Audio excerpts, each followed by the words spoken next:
Bismillahirrohmanirrohim. Assalamualaikum warahmatullahi wabarakatuh. Salam jumpa kembali dengan channel Dunia Fana News. Suatu negara dapat dianggap sebagai negara berteknologi tinggi ketika tingkat di mana teknologi mutakhir menjadi pendorong penting produktivitas dan semangat kebersamaan dalam merangkul teknologi oleh pemerintah, pelaku industri, akademisi dan rakyat menjadi vital untuk tetap kompetitif. Demikian ungkap themalaysianreserve.com dalam artikelnya yang bertajuk "Sanggupkah Malaysia menjadi negara berteknologi maju?"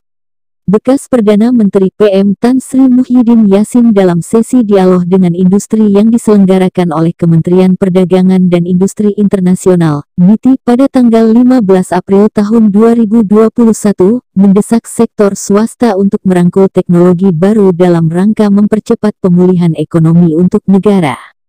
Malaysia sebelumnya ditetapkan untuk mencapai status negara berteknologi tinggi pada tahun 2030 dalam Kebijakan Nasional Sains, Teknologi, dan Inovasi tahun 2021 sampai tahun 2030. Namun, melihat situasi Malaysia saat ini dibandingkan dengan negara-negara ASEAN lainnya, mencapai status hanya pada tahun 2030 mungkin dianggap terlambat bagi kita untuk bangkit kembali bersaing dengan anggota ASEAN lainnya. Menurut laporan Konferensi Perdagangan dan Pembangunan Perserikatan Bangsa-Bangsa, Indonesia, Singapura dan Vietnam menerima lebih dari 80% dari 156 miliar dolar atau Rp644 miliar investasi asing langsung yang ditarik oleh negara-negara ASEAN pada tahun 2020.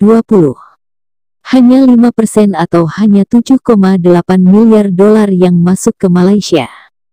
Singapura telah menjadi daya tarik bagi banyak investor asing terutama karena kemajuannya dalam infrastruktur, pekerja terampil, sistem peraturan yang sederhana, insentif pajak, taman real estate, industri berkualitas tinggi, stabilitas politik, dan tidak adanya korupsi. Sedangkan kebangkitan Vietnam dan Indonesia sebagian besar disebabkan oleh biaya operasi yang lebih rendah terutama tenaga kerja, stabilitas politik, serta paket investasi yang menarik yang hampir sama dengan apa yang ditawarkan Malaysia. Malaysia dapat menyusun jalur persaingan yang kuat dengan menawarkan paket terbaik di antaranya. Selain kebutuhan Malaysia untuk memiliki stabilitas politik yang lebih baik dan paket unik untuk menarik investasi, kemajuan teknologi, infrastruktur, dan pasokan pekerja berketerampilan tinggi dengan biaya lebih rendah daripada Singapura dapat menarik untuk membedakan Malaysia dari Vietnam dan Indonesia. Suatu negara dapat dianggap sebagai negara berteknologi tinggi ketika tingkat di mana teknologi mutakhir menjadi pendorong penting produktivitas. Sebagaimana dilaporkan dalam dokumen Saret Prosperity Vision 2030 (SPV 2030), negara ini masih terkelompok dalam kategori nilai tambah rendah dengan adopsi teknologi yang rendah bahkan di dua sektor terpenting, yaitu manufaktur dan jasa, dengan 37% dan 20% masing-masing pada tahun 2018. Bagaimana dengan sekarang? Apakah masih ada harapan bagi Malaysia untuk mengejar suatu negara dapat dianggap sebagai negara berteknologi tinggi ketika tingkat di mana teknologi mutakhir menjadi pendorong penting produktivitas dan daya saing bagi seluruh perekonomian, tidak hanya di sektor teknologi? Bagaimana kita bisa mencapai status bangsa berteknologi tinggi bersama-sama?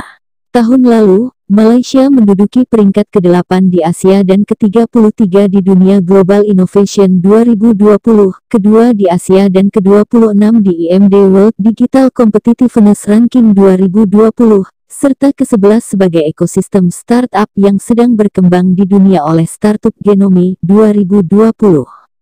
Status tersebut mengakui daya saing Malaysia. Namun tentunya masih banyak yang harus dilakukan untuk berhasil membawa Malaysia kembali ke jalur yang benar sebagai macan Asia. Sementara pesimis akan langsung melompat ke kesimpulan bahwa Malaysia tidak dapat mencapai status bahkan pada tahun 2030, hanya karena kondisi ekonomi dan politik kita saat ini. Masih banyak optimis yang percaya bahwa kita dapat melakukan sesuatu tentang hal itu. Sebuah survei yang dilakukan melalui grup Facebook publik yang dikenal sebagai pengusaha dan startup di Malaysia, yang memiliki sekitar 56.300 anggota, menunjukkan bahwa ada beberapa tindakan penting yang perlu diambil untuk memacu ekosistem yang kondusif untuk mencapai target tersebut. Di Malaysia, 98,5% dari perusahaan adalah usaha kecil dan menengah (UKM) yang berkontribusi sekitar 38,9% terhadap PDB kami, dan mempekerjakan sekitar 7,3 juta orang, 48,4% dari pekerjaan negara sebelum COVID-19. Fokus pada UKM untuk target seperti itu sangat penting karena mereka jauh lebih gesit untuk mengadopsi teknologi tinggi dan dapat didorong untuk memimpin ekonomi ke arah yang diinginkan. Ketergantungan yang tinggi pada komoditas secara terus-menerus akan membawa kita pada jebakan, terutama di semikonduktor, karena kita akan berjuang keras untuk bersaing dengan negara-negara yang memiliki keunggulan kompetitif, seperti Indonesia dan Vietnam, di mana biaya tenaga kerja jauh lebih murah.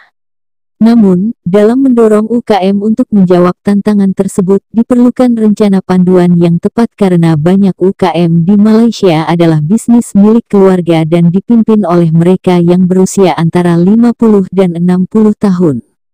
Pinjaman dan hibah bisnis yang hanya berdasarkan prestasi dapat menjadi salah satu inisiatif untuk mendorong pertumbuhan. Transisi ke ekonomi layanan keterampilan yang lebih tinggi sama pentingnya dan dapat dimungkinkan dengan meningkatkan jalur inovasi kami. Kita perlu mengidentifikasi area di mana Malaysia dapat memiliki keunggulan dan mendorong menuju target. Keterbatasan ketersediaan dan akses data merupakan salah satu tantangan dalam alur inovasi kami yang membutuhkan perhatian segera oleh pemangku kepentingan terkait. Selain itu, jalur talenta juga memerlukan pengawasan untuk mendukung inisiatif tersebut. Oleh karena itu, perombakan sistem pendidikan kita untuk memastikan bahwa orang-orang, terutama generasi dewasa muda, mendapatkan pelatihan yang tepat dengan campuran teori dan praktik dalam teknologi tertentu akan menjadi langkah penting. Studi banding tentang bagaimana negara lain telah menerapkan strategi mereka dalam transformasi teknologi tinggi juga akan bermanfaat bagi Malaysia untuk belajar dari keberhasilan dan kesalahan negara lain. Sama seperti aspirasi negara kita lainnya untuk mencapai status bangsa berteknologi tinggi, fokus pada reformasi struktural yang disorot dalam SPV 2030, seperti tata pemerintahan yang baik, integritas tinggi dan transparansi antara pemerintah dan rakyat tidak saling eksklusif. Penyuapan harus diberantas di semua tingkatan dan lebih banyak keterlibatan dengan para pelaku industri harus dilakukan untuk memastikan strategi inklusif dalam mencapai target ini. Dalam hal ini, pembentukan High Tech Council yang melapor langsung ke National Science Council yang diketuai oleh PM merupakan inisiatif yang baik dari pemerintah untuk mengatasi masalah ini. Selain itu, dengan sasaran SMART atau spesifik, terukur, dapat dicapai, relevan, dan terikat waktu dan tindak lanjut dalam proses pelacakan, pengukuran, dan peninjauan, Malaysia akan kembali lebih kuat di jalurnya untuk menjadi negara berteknologi tinggi lebih cepat dari 2030. Pada akhirnya, orang Malaysia harus selalu mendukung orang Malaysia di setiap langkah untuk mewujudkan aspirasi yang dapat dicapai ini. Kritik harus konstruktif bukan destruktif. Semangat kebersamaan dalam merangkul teknologi oleh pemerintah, pelaku industri, akademisi dan rakyat akan sangat penting untuk tetap kompetitif di kawasan dan Malaysia akhirnya bisa menjadi negara berpenghasilan tinggi. Demikian info dari channel Dunia Fana News. Terima kasih atas perhatian Anda.